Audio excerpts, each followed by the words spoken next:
Hello, we continue our broadcasting from Kiev, and we are very happy and proud that our guest today is General Michel Yakovleff. He is a former deputy commander of NATO forces in Europe, and now he is a professor in the Paris School of International Relations. General, hello, thank you so much for being with us today.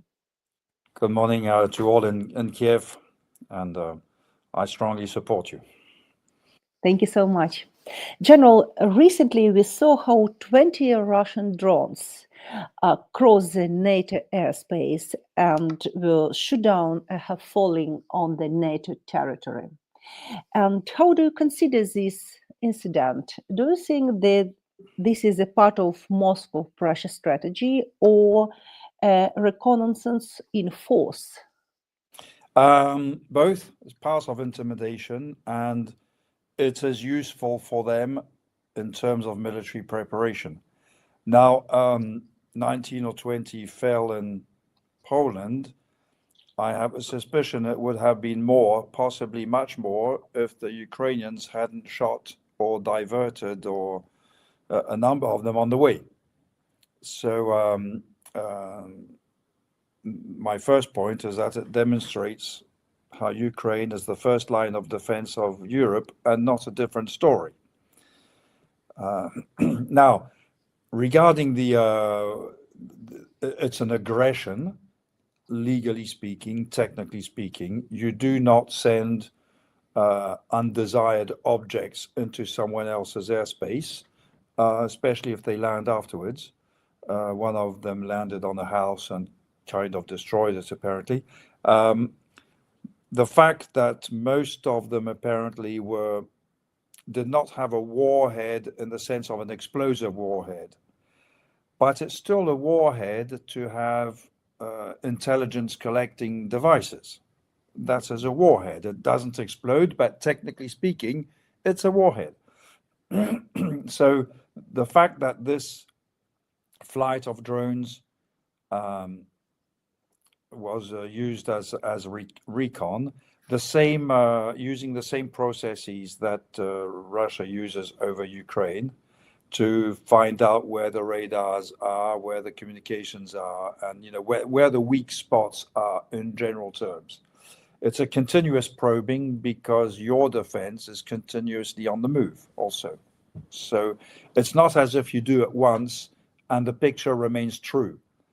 You do it once in view of something else. But then if the Russians do that again in 10 days, a month, they may see points of interest between what has changed and what has not changed.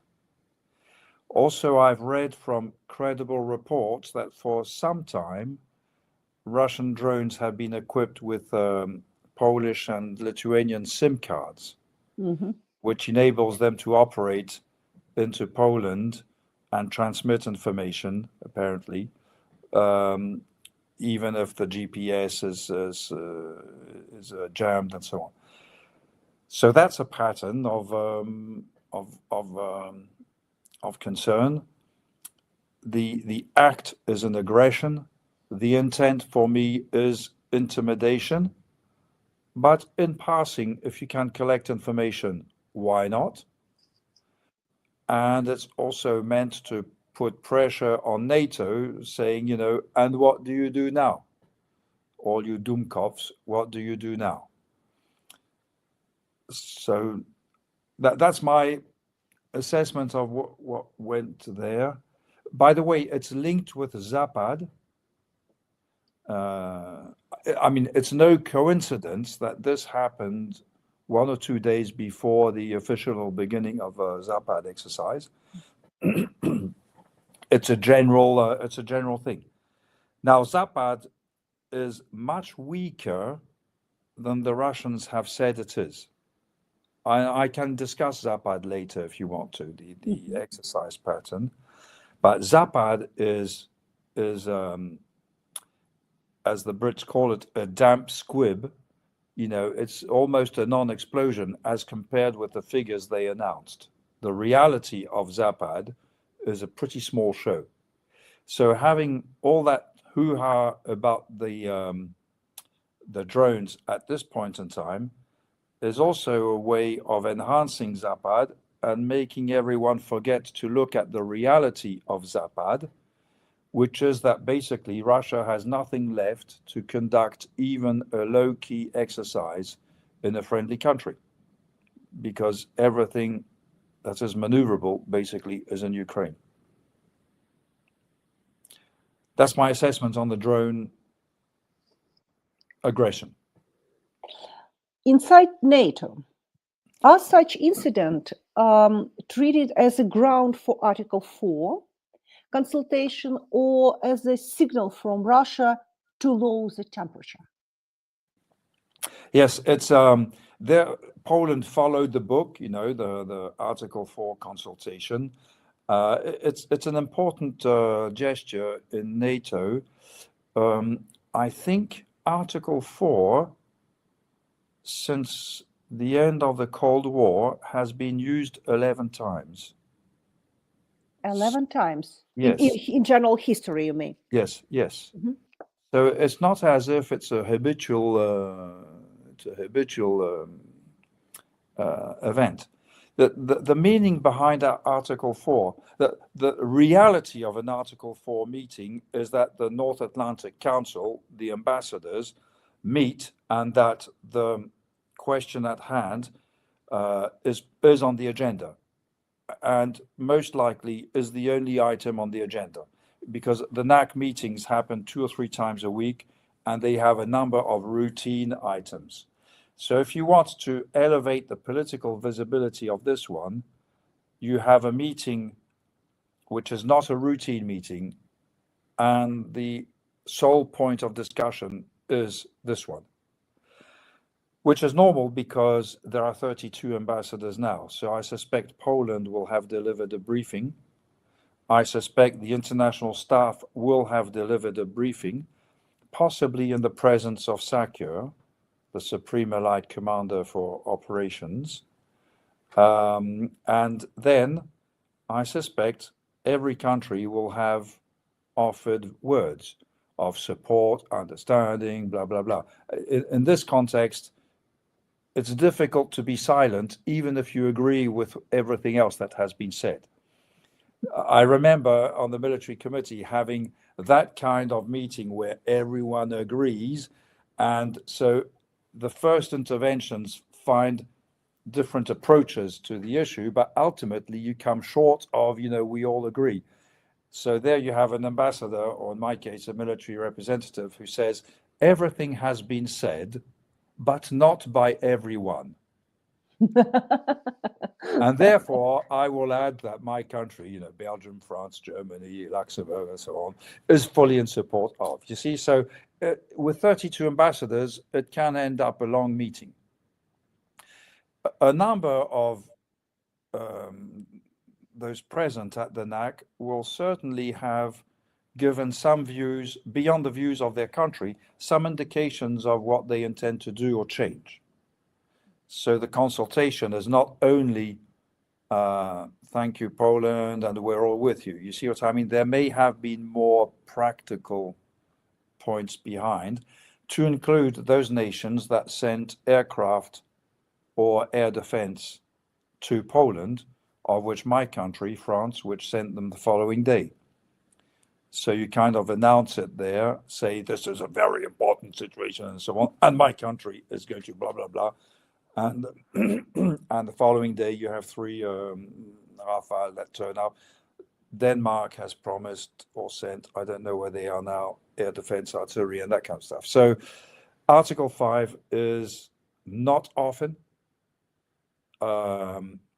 It is an important meeting. It's short of war, of course, but it's, let's say, behind the technicality, it does have political weight. It's not a routine meeting, as I've said. So that's what NATO has done, because the assets that have been sent by nations, they are bilateral. It's not a NATO in the sense of collective effort. It's not a NATO operation that has been approved and signed on by all members of NATO. It is some nations of NATO. It is a coalition of the willing that already participated in Poland, or that are new participants in Poland. And that has the advantage of using NATO procedures, but not making the decision hostage to some nations of NATO which are reluctant, and under the guise of no escalation, no co-belligerence, and so on. And you know who I'm thinking of here, Hungary and Slovakia in particular, tend to emasculate any NATO initiative. In this case, France doesn't need their blessing to respond to a request from Poland. They may like it or not like it, but it's not their call. So this is the limit of what NATO is doing. This is not a NATO operation. It has NATO blessing in the sense that no ambassador apparently tried to block it, and they couldn't, by the way. But it is a series of bilaterals. And possibly, it's exactly the same procedure as coalition of the willing if it does something in Ukraine. It's exactly the same idea. A number of nations supporting a nation, in this case Poland, an ally, but one day it will be Ukraine, a friend.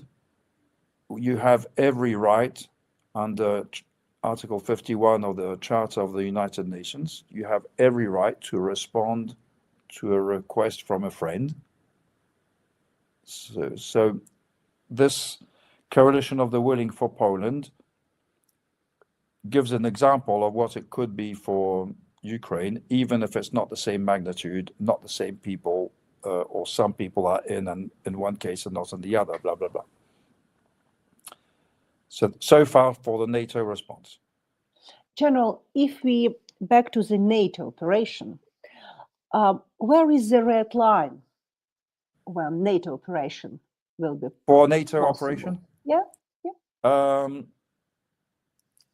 For a NATO operation to happen, you need an operational plan to be approved by all the nations. At this point in time, I have a suspicion Hungary, Slovakia, possibly Turkey, would refuse to sign what the other nations could agree to. So the red line for me is, if I dare say, red line countries. More than NATO as such doesn't have a red line, because NATO only has the policy that all its nations can agree to.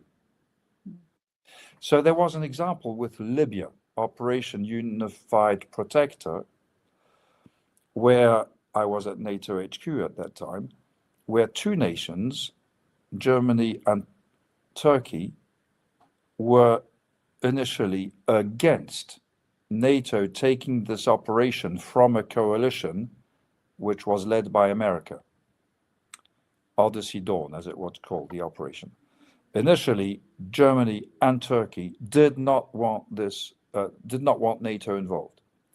Ultimately, they let go, they agreed to having NATO take over, the counterpart being that since it was a NATO operation, it operated under NATO rules, and in particular rules of engagement.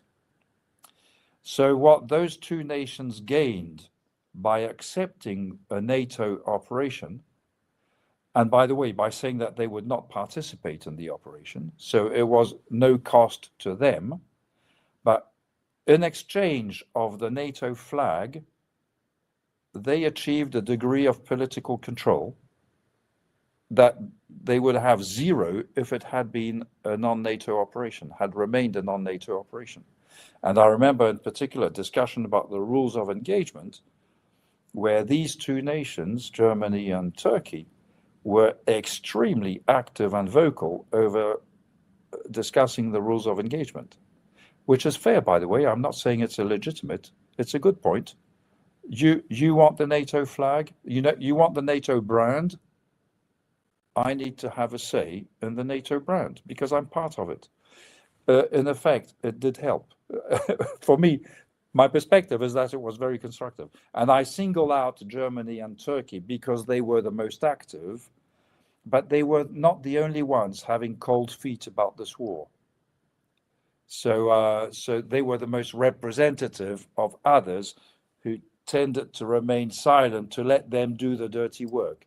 But in reality, it did contribute to, in my view, by the way, I'm not saying that this operation is an unqualified success and that Libya is brilliant today, yeah? But from a military point of view, the operation was a success.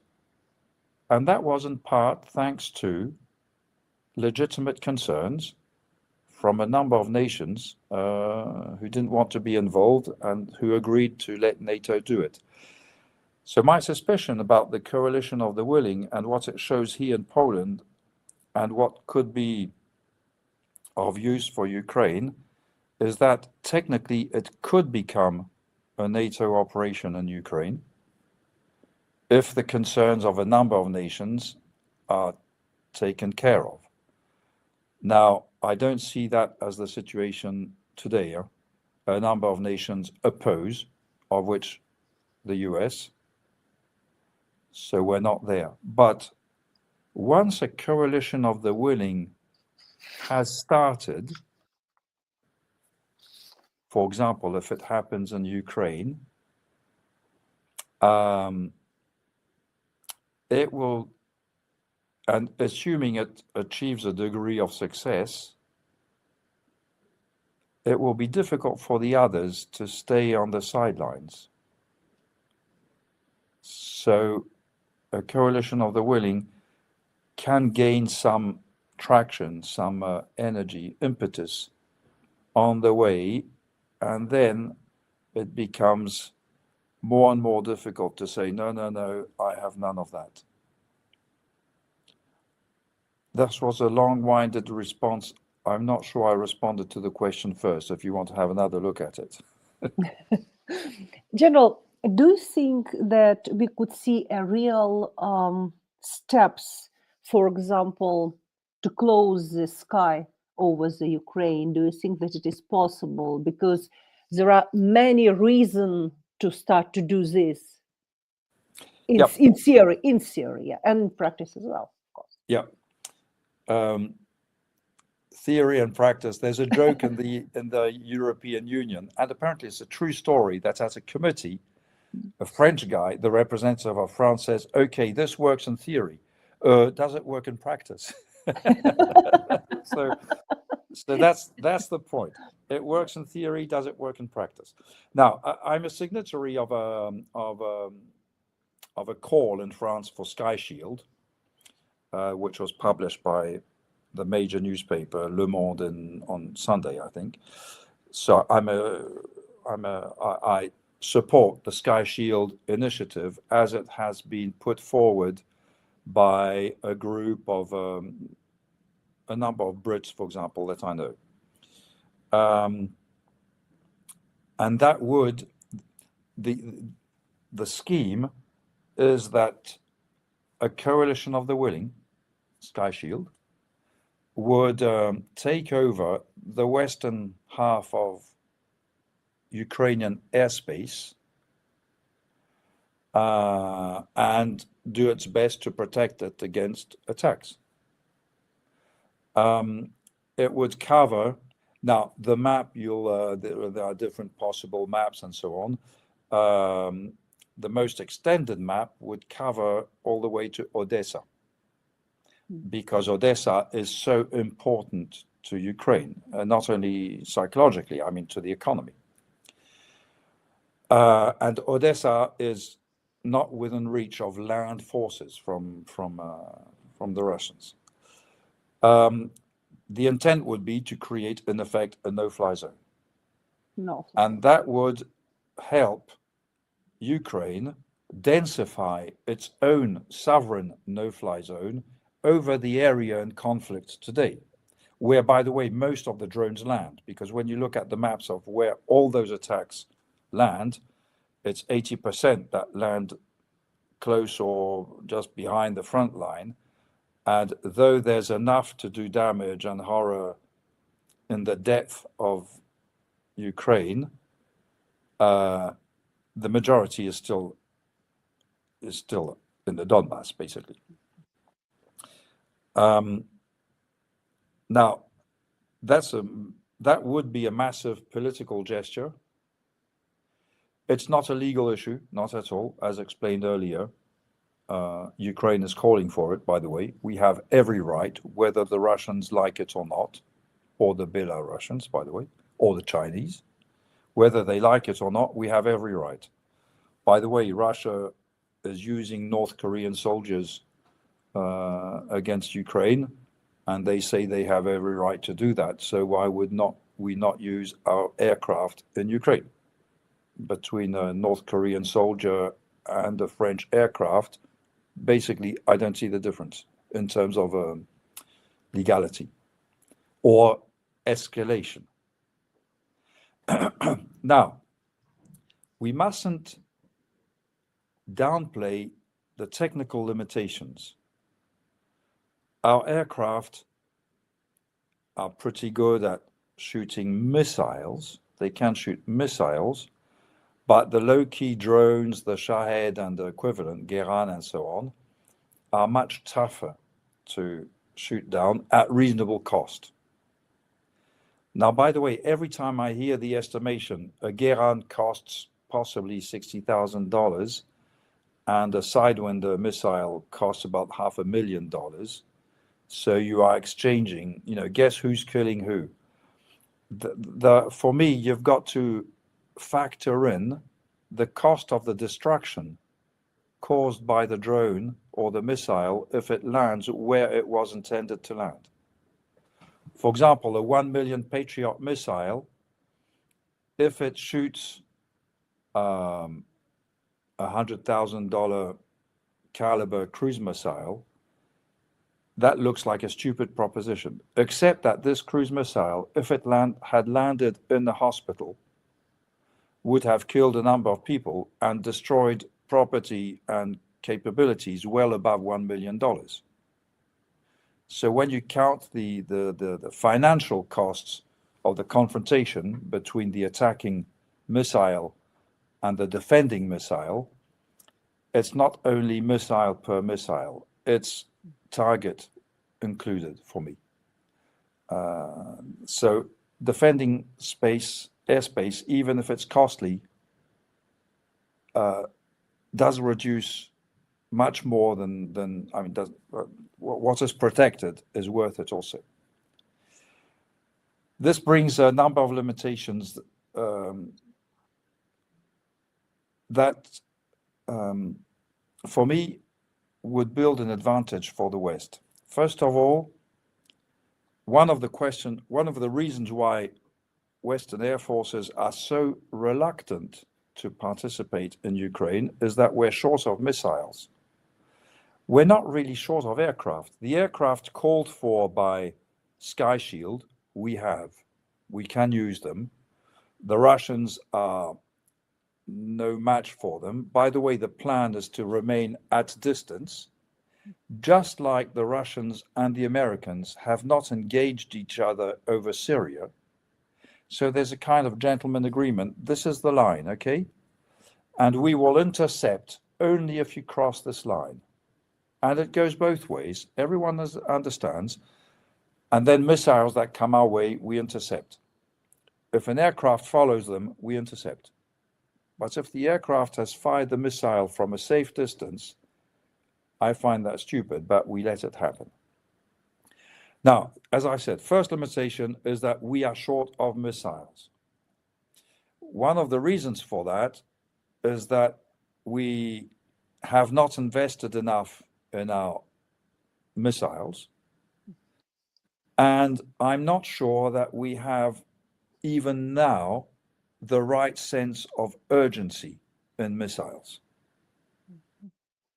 So once we are confronted with whether we have them or not, now that the aircraft are operating over Ukraine, we've absolutely need to buy the missiles, damn it. So there'll be a factor of risk, but it will put immense pressure on contracting for missiles. Now, the European missiles are made by MBDA. Many of them are the best in the world, by the way, to include air defense. And MBDA has increased massively its production capability, but I'm not sure that they've increased them as far as they could. Now, I'm not saying that out of inner knowledge. I don't know. I may be wrong. It would be nice if I were wrong, by the way. But for sure, if we have a force operating over Ukrainian airspace, all of a sudden, a number of bottlenecks will be under vast pressure, and MBDA will discover new ways to respond to new contracts. That's a first point, which for me is useful in the sense that it would put pressure on us, the Western Europeans. The second point is that it looks like the aircraft that Ukraine operates actually shoot down drones with their cannon, that you have developed tactics, approaches, experience to do low-cost destruction of drones. That is a skill that our pilots don't have, and that they would acquire pretty fast if coached by the Ukrainians.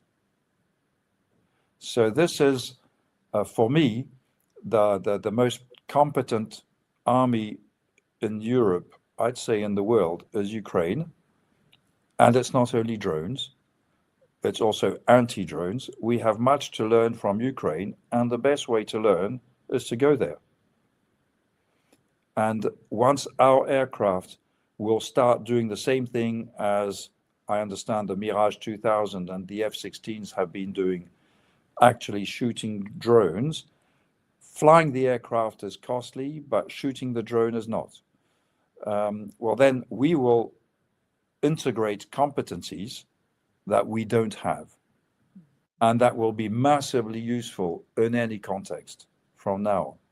And by the way, we would also help develop them, and we have our own procedures to develop competencies, industries, and so on. So there'll be a feedback loop into our industry, doctrine, training, definition of aircraft, possibly new low-cost missiles to shoot at low-cost stuff, as opposed to high-cost things to shoot at high-end flying objects, and so on. So the second point is developing our competencies, which increases our credibility. That, for me, and then there's the third point, which is political. And for me, if it were the only reason, it would be enough. For the first time since 2008, the Western world would turn the tables on Putin, change his calculation of escalation. For the first time, it will be him in a position of saying, and what do I do now? Until now, he's achieved escalation dominance. It's every time us reacting to him. And he's, by the way, they are very angry at the idea of Sky Shield. We've heard Peskov, we've heard Lavrov, everyone is very angry at it, which for me proves that it's a good idea. If it makes them angry, then for sure it's a good idea. So there is big political risk in Sky Shield, and that's my whole point. Europe must prove that it can do political risk. Now, we're not there yet. So whether Sky Shield will happen or not, I prefer not to bet my retirement pay on it. But at least the debate is advancing. And people are positioning themselves vis-à-vis Sky Shield. I hear some of my comrade generals in France, they don't have the same opinion as me. because they say, and what happens if Putin reacts? And, in the sense that then we're not sure what goes next. Well, Putin has not reacted to a number of our red lines when we gave artillery, when we gave air defense, when tanks, for example, aircraft. tanks and long-range missiles, blah blah blah. So there's huff and puff, and at the end, what can he do? And in this case, Sky Shield is very cautious. It's, to do something against Sky Shield beyond what he's doing already, meaning sending missiles and drones. Beyond doing that, what else can he do other than engage in the air Western aircraft? And in that case, then that's a big escalation. It would be over Ukraine. So both sides can say it's a limited escalation. It's not the Third World War. And chances are that he'll lose. So for me, I'm not saying it's a low risk thing, not at all, but for me, it's worth it. Is worth it also the increasing our competencies, is worth it also the right pressure on our capabilities, in essence, buy more missiles. So that's why I'm all for Sky Shield. In the event, will it happen? Will it happen the way it's presented now or not? I don't know. But it for sure would put the pressure on Putin and his theory of victory that we will outlast Western support. How does he explain it to his people that now Western aircraft are operating over Ukraine? His theory of victory takes a hit. That's why I'm for it. General, I remember the reaction of Medvedev, for example, and Peskov and Lavrov, you say about, for this no-flying zone over the Ukraine. They were very angry, as you say. And they said that if this no-flying zone will be possible, it will mean for them that it is a war against Russia. It is a favorite game of Putin all these years of this big war. And it is absolutely true when you say that they say that it is red line, but we remember tanks, and you explain everything very good. Do you think that this explanation from Medvedev, from Putin, from Peskov still matter for Western leaders?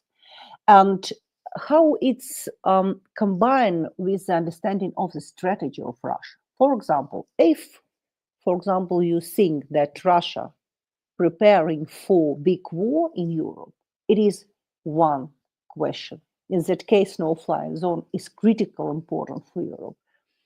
If, for example, you think that Russia will stop only in Ukraine, it is another situation.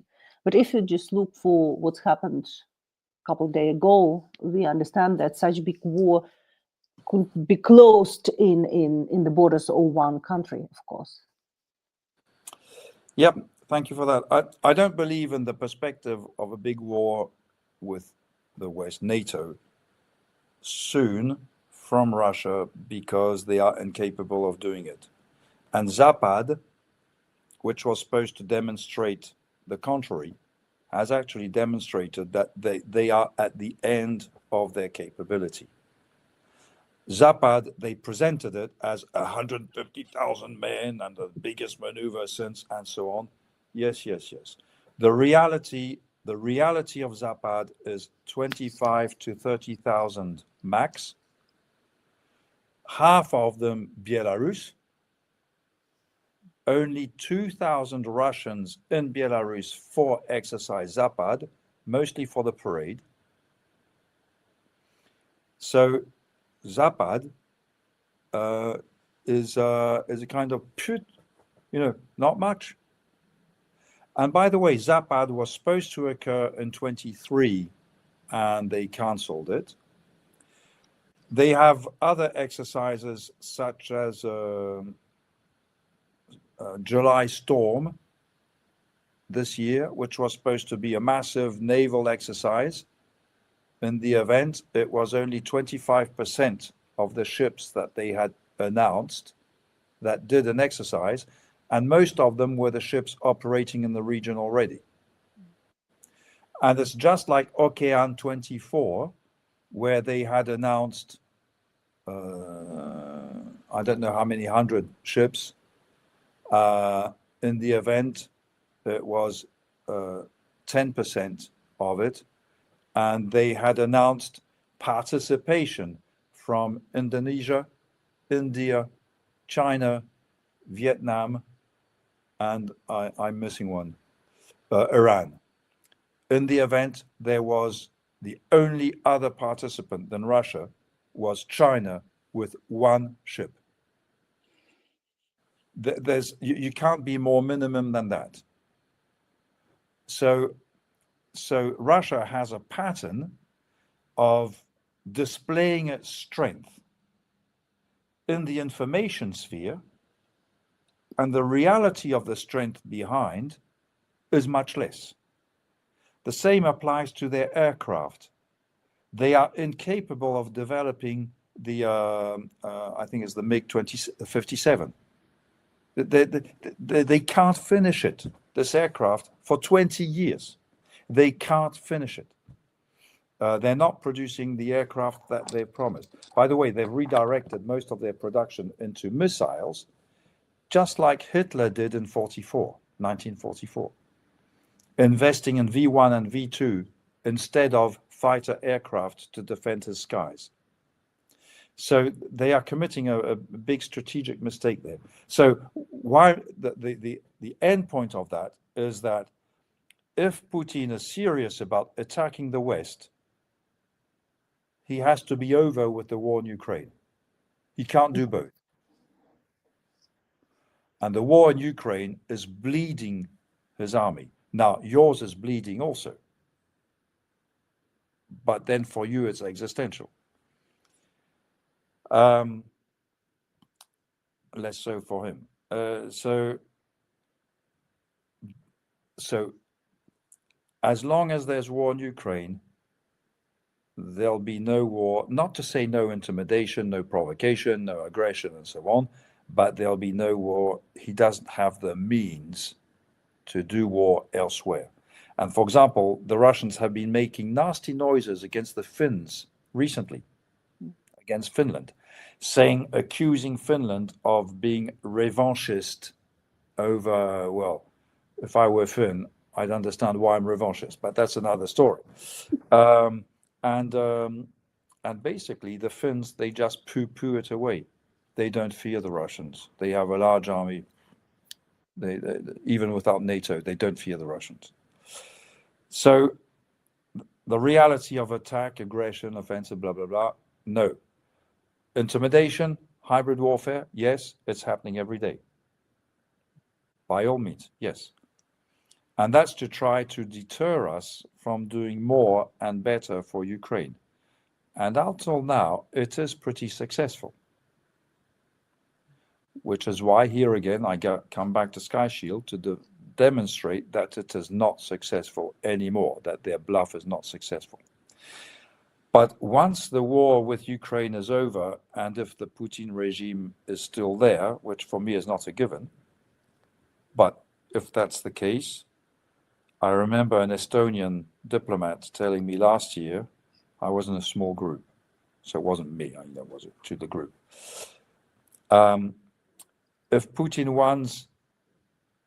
wins the war over Ukraine, he'll be emboldened to go on. Why would he stop?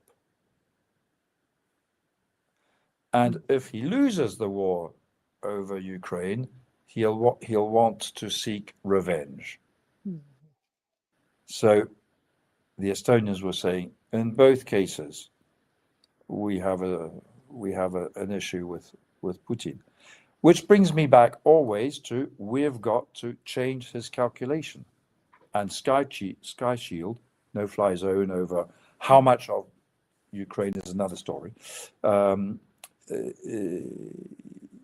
For me, is necessary at this point in time. It's too late, by the way, but it's never too late if you can do it. General, and last question, if it is possible. Yes, you said that Putin is not ready to be involved in two wars, for example, against Ukraine and against West. But it is interesting question when quality could be against quantity. Yeah, if you just imagine that Russia, with the support of North Korea or Iran or maybe China, yeah, who knows, yeah, it could use many, many missiles, drones, thousands of these things. And from another, side, how West with high technology weapons, with very expensive and other. And do you think that this that West, who have such brilliant weapons, will be ready to react enough for such big quality of such cheaper weapons like drones, missiles, that's thousands and thousands and thousands. And about the invasion, I remember when President Biden say that small invasion, it's not the invasion, That is why I understand, some countries like Estonia or others, when they think about the possible invasion. My question is, do you think that it's matter, truly speaking, in reality? It's of course the West has a lot to do to improve and to adapt. In particular, as you said, mass is a quality of its own, and we need to produce mass. Well, we're producing much more artillery shells, which is, by the way, there's quality in it, but it's mostly about quantity. And our designers are starting to produce, inspired by the Iranians and in particular, lower cost loitering ammunition and so on. They're thinking of anti-drone missiles, but also going back to cannon, the basic cannon. It's just that you need a lot of it, 20, 25 millimeter, 30 millimeter cannon. Now, in my army, the French army, we used to have a fair amount of them. They're in storage. I think we could resurrect them. It's just that you need a crew, and since they are short range, you need a lot of them. Okay, but then they are very good to protect a particular point, in the sense that if you want to protect a bridge or an electrical installation, you don't need to protect the whole country. You just protect that thing. And these things, as you are using them, by the way, quite a lot already, are very effective. It's just that you need more of them. So I think we are gradually adapting. There's much more talk of drones, of underwater drones, by the way. Our navies are working hard at it and so on.